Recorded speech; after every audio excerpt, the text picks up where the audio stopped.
I'm your host, Kelly Morgan, indie author and indie publisher.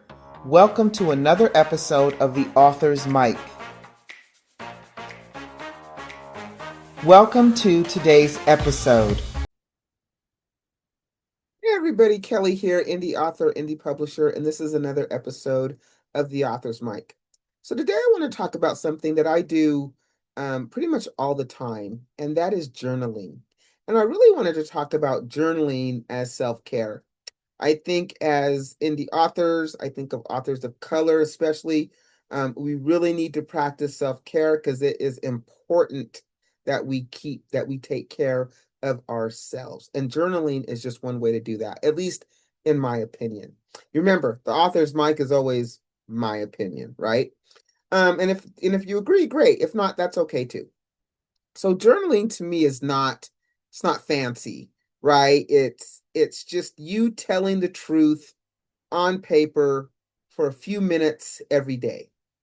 And if you keep a journal, guess what? Surprise, you're an author because you're authoring your story in real time. And so I want to talk about why journaling matters and how it can creatively and emotionally help. And actually, you know what? A lot of people I have talked to have started their book from journaling, right? And you know what? It's really easy to start. Whether you're writing books now or you've never journaled a page, journaling is so great for self-care, and I'll tell you why. Journaling gives your brain a place to land.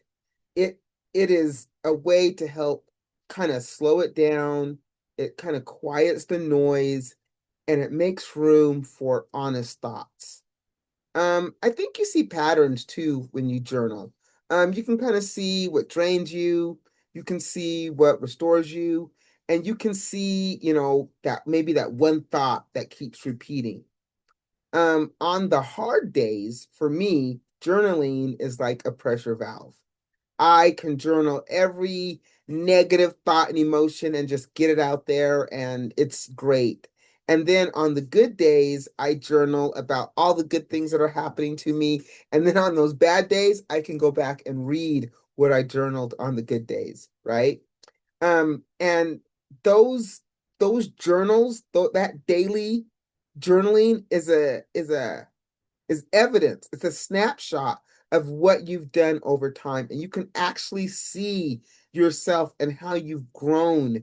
Even when the numbers don't show you, you journaling every day is a way that you can kind of see your growth, right? So, even if you don't think you're a writer, like I'm not a writer, I don't journal, the sentences don't have to be pretty, right? They just have to be true. Right? How you talk. It's okay if stuff is misspelled. It's okay if the grammar is bad. This is not a school and it's not a place for the algorithm. This is your journal, right? It's a place where you can keep your information knowing that the pages are not perfect. And every time you journal, you win because you're showing up. Um, how does it help us as authors?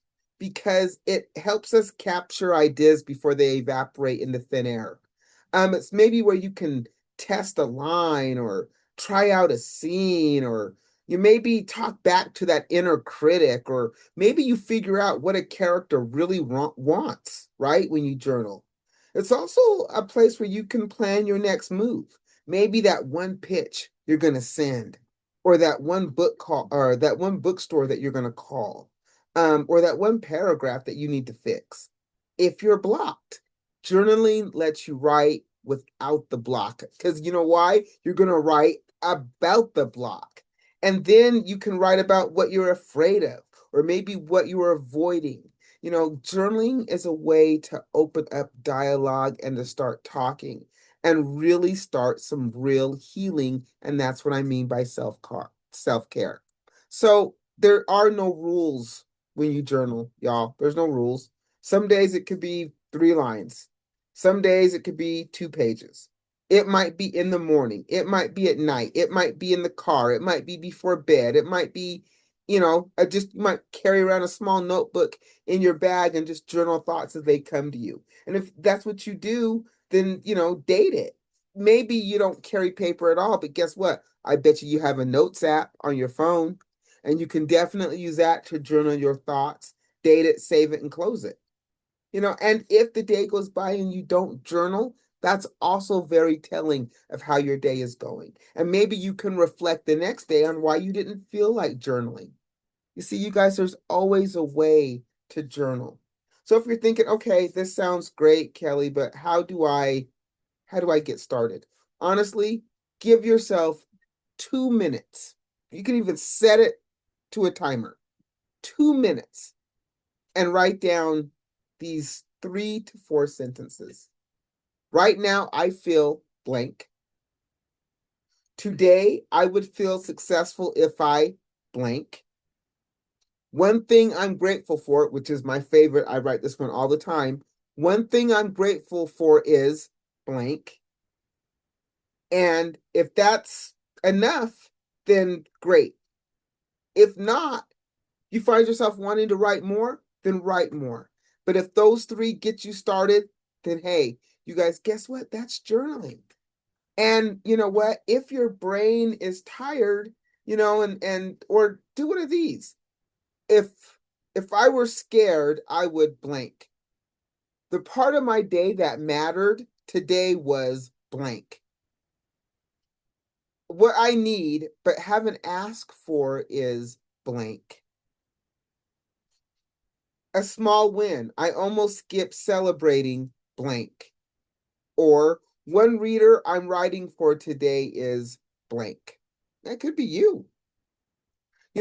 A lot of times journaling will spark creative sparks that we didn't even know. It will spark memories. Maybe, it will spark memories of your childhood, or, the sound of rain on the porch, or the smell of your grandmother's kitchen, or the exact color of a sunset that you once saw.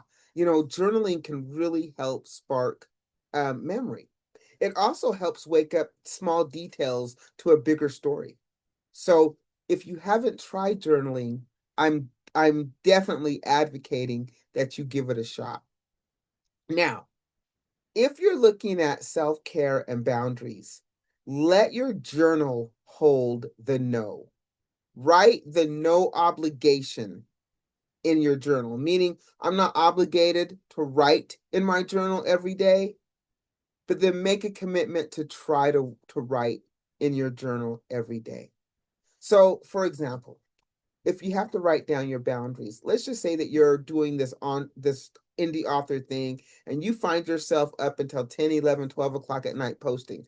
Maybe you give yourself office hours and you write those office hours down in your journal. And now you hold that boundary. Maybe you tell yourself DMs will get answered every Friday. When it lives on paper, it's easier to play out in real life. Now, when journaling isn't helping is when it loops in stress, right?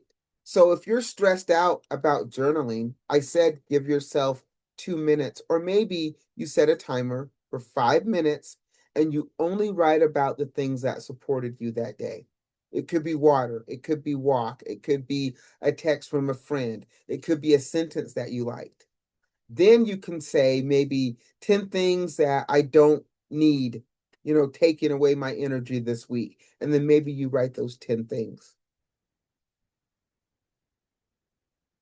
Journaling can be a wonderful thing. And remember, journaling is your thing. It's private, it's your space. If you're worried that someone is going to read it and you're keeping it like on a device, then put a password on it, or keep it in a locked notebook, or write write it down on the page and then tear it out and put it someplace, because safety helps honesty, and honesty is the whole point of journaling, right? So, and if you're trying to get into the habit of journaling, then tie it to something that you already do, but don't, give yourself pressure. So when I say that, is maybe in the morning, one of the things that you do all the time is you go get coffee. So maybe, when you go get that coffee, you take 5 minutes as you're drinking that coffee and write down your thoughts. Or maybe I go to lunch every day at this one place. Maybe you take a journal with you and you just write your thoughts. You keep the bar low so you can actually, keep it. And journaling, I said it could be one or two sentences. But if we talk about how you're feeling, you guys, that is journaling. Journaling can be how we hear ourselves, and it is a form of self care. It is a craft. It's proof that you are showing up in your life, right? Whether you're an author writing books or you're just trying to make sense of what the fuck happened this week, journaling can help you do it. You know what? Put the date at the top of the page and tell the truth about what happened. You know what? Journaling can help you heal. And I am a definite advocate of journaling. All right, you guys, let me give you my laundry list of things before I let you go. If you are a creative in this space and you are interested in sharing this platform with me, I would love to have your voice. Go to my website, go to the Be a Guest tab, and come on the author's mic. Guest are every Monday. If you are an indie author and you're just starting your journey, I've got a great guide. It's got 44 pages of jam-packed info. It's free. It's on my website. It's called So You Want to Write a Book. Go download it. Start your indie author journey. You know why? Because your words matter. If you're interested in supporting me, I got 2 books. Wait for It and You Sound White. Wait for It's on audio as well. No pressure, but if you get them from me, I'll ship them at no charge. Got some goodies and I'll sign those bad boys. However, you can get them wherever good books are sold. And lastly, if you are an author and you are looking for a new, unique way to promote your book, why not pitch our book club? All the information is on the website. And if you are looking to join a book club, why not join ours? All the information is on the website. All right, you guys, go out and make it a great day. I know I'm definitely going to. I'll catch you next time.